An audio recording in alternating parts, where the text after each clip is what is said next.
எங்கள் பாட்டி அப்போவே சொல்லுவாங்க, நம்ம சாப்பிட்ற சாப்பாட்டில் மட்டும் நம்ம முடிக்கு தேவையான எல்லா சத்தும் கிடைக்காதுன்னு.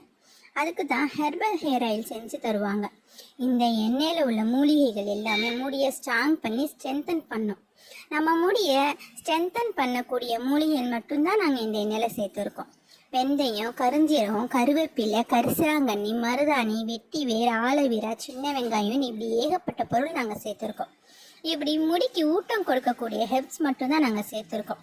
சின்ன வெங்காயம் நம்மளுக்கு முடியை குளிர்ச்சிப்படுத்தும். செம்பருத்தி இலை சாஃப்ட் அண்ட் ஸ்ட்ரென்த் பண்ணும், ஷைனிங்காக வச்சுருக்கோம். இந்த மாதிரி ஒரு பொருளும் ஒரு வேலையை செய்யும். உங்களுக்கும் இந்த ஆயில் வேணும் அப்படின்னா நீங்கள் கமெண்ட் பண்ணுங்கள். இதோட ரேட்டும் கம்மி தான். இந்த ஆயில் செய்கிறதுக்கு எங்களுக்கு மினிமம் 7 days தேவைப்படுது. இந்த ஆயில் நாங்கள் ட்ரெடிஷ்னல் முறையில் நாங்கள் பாரம்பரியமாக செய்கிறோம். அந்த காலத்தில் எங்கள் பாட்டி எப்படி செஞ்சாங்களோ அதே மாதிரி எங்கள் பாட்டி இப்போயும் செஞ்சு கொடுக்குறாங்க.